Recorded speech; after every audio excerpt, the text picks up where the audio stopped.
우리 같이 한번 읽겠습니다. 시작. 그 후에 욥이 입을 열어 자기의 생일을 저주하니라. 욥이 끔찍한 재난을 당했다 하는 이런 소식을 욥의 세 친구가 들었습니다. 그래서 먼 곳에서부터 한 걸음에 달려와서 욥을 만나게 되었습니다. 그 친구들의 이름은 엘리바스, 소발, 빌닷이라고 하는 친구였습니다. 욥기 2장 11절을 보게 되어지면 그때 욥의 친구 세 사람이 이 모든 재앙이 그에게 내렸다 함을 듣고 각각 자기 지역에서부터 이르렀으니 곧 대만 사람 엘리바스와 수아 사람 빌닷과 나마 사람 소발이라 그들이 욥을 위문하고 위로하여 서로 약속하고 오더니 이 세 사람은 신앙도 좋고 학식도 있고 인생 경험도 풍부하고 많은 사람에게 존경을 받는 아주 훌륭한 분들이었습니다. 이 세 친구가 욥을 딱 보았을 때 욥의 모습이 이전같이 부유하고 당당하고 건강한 모습이 아니었단 말이죠. 자기가 생각한 그 욥이 있는데 지금 현재 욥의 모습을 딱 보는 순간에 이건 욥이 아닌 거예요. 사람이 아닌 거예요. 너무나 처참하게 망가진 그 친구의 그 모습을 보게 되어지니까 같이 마음이 무너지게 되죠. 욥에게 뭐라고 위로를 하고 싶은데 위로를 할 수 있는 어떤 말을 꺼낼 수가 없는 그런 너무 처참한 상황이었어요. 그래서 같이 울면서 일주일을 앉아서 같이 지냅니다. 이 친구들은 아무 말도 하지 않았지만 함께 울고 같이 고난을 같이 함께 하는 그 과정 속에서 욥이 친구에게 많은 위로를 받게 됩니다. 고난당한 사람이 있을 때 어떨 때는 말보다도 그저 함께 있어주는 것이 큰 위로가 되고 힘이 되는 것을 우리는 많이 확인하게 되죠. 욥은 드디어 자기 속에 있는 한탄의 말, 그 한스러운 말들을 이제 꺼내기 시작하는 거예요. 그동안 욥이 극심한 고통을 마음에 담아두고 참고 살아왔습니다. 그런데 계속 욥이 그렇게 참고 살았다고 하면 아마도 욥은 우라병으로 그런 죽었을 거예요. 그런데 그의 친구들이 일주일 동안 고난의 잿더미 위에서 같이 함께 있어 주었기 때문에 욥이 위로를 받고 그 마음에 은혜를 입었습니다. 그래서 자신의 마음을 열고 이제 자기의 한을 이야기하는 그런 마음이 준비되기 시작한 거예요. 이것은 매우 바람직한 현상이죠. 욥기 3장 1절을 보게 되어지면 그 이후에 욥이 입을 열어 자기의 생일을 저주하니라. 욥이 말입니다. 자기 인생을 저주하며 한탄하는 내용이 이제 이 3장 전체에 걸쳐서 나오고 있어요.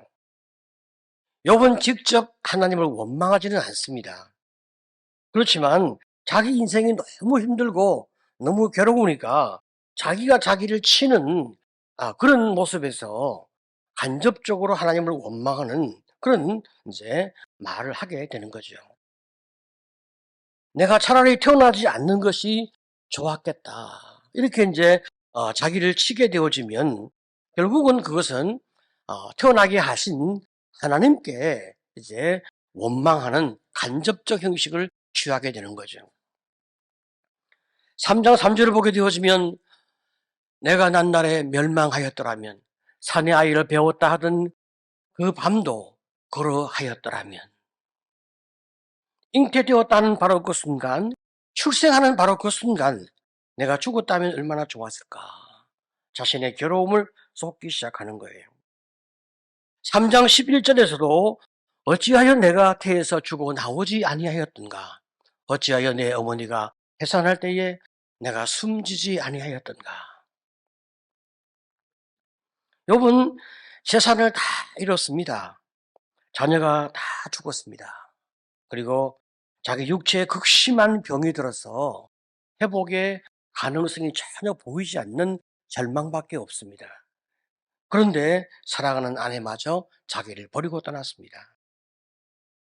지금 나에게 무슨 소망이 있겠어요? 나에게 무엇이 남았겠습니까? 견딜 수 없는 극심한 육체의 고통과 마음의 고통을 내가 당하며 생명을 연장하는 것보다는 차라리 내가 태어나지 않는 것이 더 좋지 않았을까? 그랬다면 내 아내에게도, 내 자식들에게도, 내 주변의 수많은 사람에게도 내가 이런 고통을 주지 않았을 텐데 하고 자기를 책망하게 되는 거죠. 자, 이런 그 마음의 고통 가운데서 아무리 생각해 보아도 하나님이 왜 굳이 생명을 주셔서 나를 이렇게 힘들게 하실까? 욥기 3장 20절, 26절은 이렇게 절규하는데요. 어찌하여 고난당하는 자에게 빛을 주셨으며 마음이 아픈 자에게 생명을 주셨는고 나에게는 평온도 없고 안일도 없고 휴식도 없고 다만 불안만이 있구나. 지금 욥이 고백하고 있는 이 고백이 사실 욥의 현실입니다. 모든 것을 다 잃었습니다. 남은 것은 아무것도 없는 것처럼 느껴집니다. 자식을 잃고 재산을 잃고 아내를 잃었어요. 그래도 그때까지는 내가 참고 하나님을 원망하지 않았습니다. 내 몸에 심각한 병이 왔어도 내가 버텼습니다. 아내가 하나님을 원망하고 저주하고 죽으라고 그렇게 자기에게 포근하면서 자기를 떠났지만 그래도 원망하지 않고 견뎠어요. 그리고 욥기가 끝났으면 아마도 우리는 감동하고 야 정말 너무 놀랍다 이렇게 하고 끝낼 수 있는데 3장에 들어와서 욥이 갑자기 죽겠다고 죽는 것이 낫다고 절규하니까 이 부정적인 마음을 쏟아내는 욥을 보니까 이 2장과 3장 사이에서 우리는 약간 혼란이 있게 되는 거예요. 아니 2장까지는 욥이 고난 가운데서도 그렇게 하나님을 원망하지 않고 참 믿음을 지킨 것 그건 진실인데 위선이 아니고 진실인데 어찌하여 이 3장에서는 이렇게 참 하나님의 전능하심과 신실하심에 대하여 의심하는 그런 말들을 하고 있을까? 이렇게 이제 생각되어진단 말이죠. 왜 이런 현상이 벌어졌을까? 욥의 친구들이 달려와서 욥과 함께 일주일을 같이 고난 가운데 지냈습니다. 욥이 진실로 위로를 받은 거예요. 자, 그러니까 자기 마음이 풀리고 자기 마음 가운데 있는 고통과 한이 이제 밖으로 나오기 시작하는 거예요. 이것은 매우 바람직한 일이긴 한데 사람의 회복과 치유의 과정에서 이것은 바람직한 일이긴 한데 문제는 그 속에 있는 부정이 터져 나오니까 옆에 있는 사람이 듣기에 아주 민망하고 힘든 그런 말들을 욥이 계속 하게 되어지는 거예요. 내가 나를 억압하고 오직 생각으로 그 믿음으로 그냥 하나님을 향하여 원망하지 않고 다 주신 것도 하나님이시고 가져가신 것도 하나님이시라고 고백할 때는 그래도 자기 자신을 컨트롤할 수가 있는 거죠. 그런데 이제 위로를 받고 도움을 받게 되어지니까 그 안에서 마음이 회복되어지면서 그 속에 숨겨져 있던 부정과 고난에 대한 이 고통의 마음들이 터져나오기 시작한단 말이에요. 부정적인 마음으로 고난을 보니까 내가 이 고난을 감당할 수가 없겠다. 그렇게 여겨지는 거예요. 그래서 차라리 내가 죽는 것이 낫지 않냐. 이렇게 이제 절규하게 됩니다. 자, 그런데 욥의 이런 모습을 본 친구들은 너무나 이제 당황스러운 거예요. 이제는 욥이 믿음을 지키지 않고 불신앙의 모습을 보이며 불신앙의 길로 가려고 하는 것 같이 그렇게 느껴지는 거죠. 욥이 저러면 안 되는데. 그래서 그의 입을 막고 싶은 마음이 이제 일어나게 되는 것입니다. 이후부터 욥의 친구들은 아주 상투적으로 율법주의와 인과응보의 생각으로 욥에게 인한 고난의 이유를 찾으려고 하게 되어져요. 그리고 이제 욥을 판단하고 정죄하기 위해서 모든 자료로 삼으려고 하는 거예요. 제일 먼저 엘리바스가 입을 엽니다. 욥기 4장 3절 5절을 보게 되어지면 보라, 전에 내가 여러 사람을 훈계하였고 손이 늘어진 자를 강하게 하였고 넘어진 자를 말로 붙들어 주었고 무릎이 약한 자를 강하게 하였거늘 이제 이 일이 내게 이름에 내가 힘들어하고 이 일이 내게 닥침에 내가 놀라는구나. 이게 무슨 말입니까? 지금 말이죠. 이 엘리바스는 욥에게 정신을 차리라고 충고를 하는 거예요. 내가 옛날에 사람을 훈계하고 사람을 돕던 사람이 아니냐. 그런데 이제 정작 너 자신이 고난을 당하니까 네가 놀라고 네가 그렇게 지금 힘들어 한다면 너의 모습 자체가 얼마나 위선적이고 네가 얼마나 참 이기적인 인간인가 하고 욥을 비난하고 있는 거죠. 그러면서 이제 죄 없이 망한 자가 어디 있느냐. 너 자신을 돌아보라. 그렇게 책망을 지금 하고 있습니다. 욥기 4장 7절을 보게 되어지면 생각하여 보라. 죄 없이 망한 자가 누구인가? 정직한 자의 끊어짐이 어디 있는가? 욥의 친구들이 말입니다. 7일 동안 욥의 곁에서 아무 말 없이 함께 아파하고 함께 그 삶을 그 고난을 나누고 그리고 묵묵히 욥을 말없이 도와준 것은 얼마나 큰 위로자의 삶을 살았던 것일까요? 하지만 사람이 말이죠. 부정의 말을 듣게 되어지면 자기 안에도 자기 부정이 있단 말이죠. 사람은 누구나 다 부정이 있잖아요. 근데 그것을 다스리며 살고 있단 말이죠. 그런데 다른 사람이 더 심각한 부정의 말을 하니까 나도 힘든 것이 있어서 참고 있는데 제가 더 심각한 부정을 말을 하면 내가 그의 부정을 듣는 것이 너무 힘이 들어지는 거예요. 그래서 어떻게든 간에 그의 부정의 생각을 바꾸려 하고 그 입을 막으려고 하게 됩니다. 그래서 욥의 친구들은 본격적으로 욥을 가르치고 논쟁하고 공격하면서 욥을 항복시키려고 하게 되는 거죠. 여러분, 논쟁의 목적은 무엇입니까? 상대방을 굴복시키는 거예요. 그런데 여러분, 사람이 누가 굴복을 당하고 기분 좋아할 사람이 있어요? 욥의 세 친구들은 네가 너의 잘못을 빨리 수용하고 회개해라. 그리하면 하나님이 너에게 은혜를 주셔서 회복의 길로 너를 인도하실 것이다. 그러니까 너의 죄를 빨리 고백해라. 이것이 세 친구의 메시지였습니다. 여러분, 우리 주변에서 누군가 우리에게 부정의 말을 할 때 우리는 어떻게 반응을 해야 되겠습니까? 일단은 우리가 그의 말을 경청하고 잘 수용하는 이런 태도를 가지는 것이 매우 중요합니다. 수용한다고 하는 것은 그의 말이 맞다고 인정해주고 동의해주는 것은 아닙니다. 그 사람이 현재 너무 고통스러워서 저런 말을 하는 것, 우리가 그 상태를 이해하고 그 상태를 받아들이는 거죠. 이게 이제 공감인 거예요. 내가 나를 지키면서도 너의 아픔에 대해서 내가 고개를 끄덕일 수 있는 그런 힘을 내가 발휘하는 것, 이것이 바로 공감이란 말이죠. 우리가 이제 구약의 시편을 보게 되어지면 시편에서는 부정의 마음을 쏟는 많은 시편 기자들이 있어요. 원수를 저주하는 그런 시편도 있어요.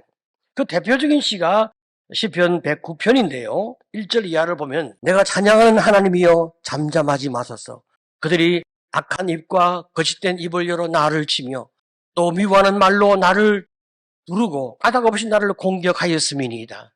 고리대금하는 자가 그의 소유를 다 빼앗기게 하시며 그가 수고한 것을 낯선 사람이 탈취하게 하시며 그의 자손이 끊어지게 하시며 후대에 그들의 이름이 지워지게 하소서.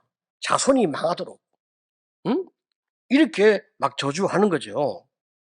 자, 이런 부정의 마음을 하나님이 수용을 하시니까 성경에 그 고통이 다 기록이 되어 있습니다. 하나님께서는 이렇게 부정적인 마음을 쏟아놓는 것을 내가 스스로 복수하지 않고 주님께 복수를 맡기고 주님께 나의 원수를 맡기겠습니다 라고 하는 그 고백과 믿음으로 주님이 인정하셔서 그걸 받아주시고 성경에 그들의 고백을 기록해 놓으신 거예요. 왜냐하면 모든 인생의 고통이 이와 유사하기 때문에 그런 거예요. 자, 그래서 우리는 고통 속에서 울부짖는 그 부정적인 말들에 대하여 좀 더 깊게 공감하는 것이 무엇보다 중요한 태도입니다. 두려워하지 말고 저 사람이 내가 공감해주면 어떻게 참 자기가 옳다고 생각하지 않을까 걱정하지 말고 저가 얼마나 고통스러우면 저렇게 말할까, 저 마음의 본심은 저게 아닐 텐데 너무나 힘들어서 저런 말을 하지. 하나님은 저를 위로하시고 축복해 주시고 회복의 은혜로 하나님 저를 붙들어 달라고 기도하는 마음으로 그의 말을 잘 경청해 주는 것이 필요한 것입니다. 여러분, 이런 태도는 우리가 우리 자신에 대해서도 마찬가지인 거예요. 우리 안에 부정의 마음이 올라올 때 정말 누군가를 향하여 격렬한 정오의 심정이 우리 안에서 만들어질 때 내가 너무 힘들었어, 이런 마음이 있구나 하고 나를 달래기도 하고 내 마음을 주 앞에 고백하기도 하고 하나님의 은혜를 구하기도 하는 것, 이것이 우리가 우리의 부정을 다스려 나가는 가장 좋은 태도입니다. 더군다나 말이죠, 우리 하나님이 계시니까, 우리 하나님의 공의의 하나님이시고 우리 하나님 모든 걸 다 보고 계시니까 내가 주님께 내 고통을 아뢰는 것은 하나님이 우리의 문제를 다루어 가실 수 있도록 우리가 주님께 부탁하는 것이니까 주님이 더 적극적으로 우리의 문제에 관여하실 수 있는 그런 길이 되어지는 것입니다. 그런 면에서 욥기 3장의 이 욥의 애가는 욥의 절규를 더 깊게 이해할 수 있는 마음으로 경청하고 수용해야만 했다. 이것이 이제 성경이 말하고 있는 그런 하나의 흐름이죠. 그런데 욥의 친구들은 그렇게 하지 않았습니다. 욥의 친구들은 욥과 논쟁을 하게 되어졌는데 이 과정에서 욥은 참 많은 고통을 느끼고 정죄를 느끼고 안타까움과 분노를 참 가지는 그런 고통이 있었습니다. 하지만 지금 당장은 욥에게 이 논쟁이 고통이 되었습니다만은 욥에게 유익한 면도 있었어요. 그것은 친구들과 논쟁하며 토론에 집중하다 보니까 잠시라도 육체의 고통을 잊을 수 있는 그런 위로가 되었어요. 더 나아가서 논쟁을 통하여 욥은 자신이 어떤 생각을 갖고 있는지 더 명확하게 자기 생각을 알아가는 깨달음을 얻게 되었습니다. 왜 그럴까요? 욥의 친구들은 욥이 고난당한 이유를 욥에게 납득시키기 위해서 그들이 가지고 있는 인과응보, 신문대로 거둔다, 이 인과응보의 논리, 그리고 율법주의적인 논리, 이런 논리를 가지고 계속 욥을 공격을 했단 말이죠. 네가 죄가 있으니까 이런 결과가 주어진 것이 아니냐. 현재 주어진 고난의 현상을 중심으로 너의 수번 죄를 고백하라고 압박하는 거예요. 자, 그렇지만 욥은 그들의 생각이 틀렸다고 반박하면서 자신의 억울함을 토로하게 되었습니다. 그리고 이 과정에서 하나님이 고난을 주시는 이유가 무엇인가에 대하여 점점 더 구체적으로 깊게 접근할 수 있는 그런 여지를 욥의 마음 가운데서 계속 이제 만들어가게 되는 거예요. 자, 이런 토론 가운데서 어느 날 하나님이 대답을 딱 주시니까 모든 문제에 대하여 욥이 명쾌하게 이해되어지고 주님을 더 깊게 만나는 은혜를 입는 축복이 있었습니다.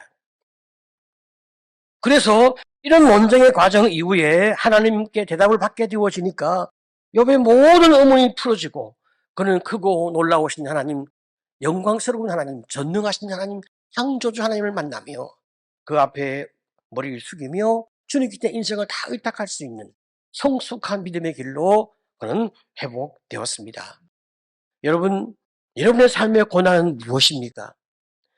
그 누구에게 말할 수도 없는 여러분만의 고난이 있고 나눌 수 있는 고난이 있을 터인데 여러분의 고난은 무엇입니까? 또 인생을 살아오면서 내 마음 가운데 풀리지 않는 어떤 질문들, 의문들은 무엇입니까? 우리가 그것을 피하지 말고 우리가 기도하는 가운데서 이 21일 동안 기도하는 가운데서 답을 찾고 하나님이 내게 주시고자 하시는 분명한 메시지를 얻어간다면 얼마나 우리가 이번 반세가 우리 인생의 깊이를 주는, 우리의 삶에 큰 지혜를 주는 축복의 단세가 아닐까, 이런 생각을 하게 됩니다. 그래서 오늘은 세 가지를 함께 기도했으면 좋겠습니다. 부정적인 감정을 표현하는 것 두려워하지 말고 하나님 앞에서, 믿을 수 있는 사람 앞에서 내 마음을 열고 내가 함께 고백함으로 은혜를 입게 하옵소서. 두 번째는 부정의 감정을 누군가 나에게 말을 할 때 가르치거나 지적하지 않고 있는 그대로 경청하고 이해하고 참으로 그를 공감할 수 있는 그런 은혜를 나에게 허락해 주옵소서. 세 번째는 우리 인생에 풀리지 않은 의문과 문제가 있다면 이번 단세 기간을 통하여 실험하면서 반드시 해답을 찾고 명철한 자로 인생을 살 수 있는 능력과 축복을 주옵소서. 이 고백을 담아 오늘 기도하며 주 앞에 나가도록 하겠습니다.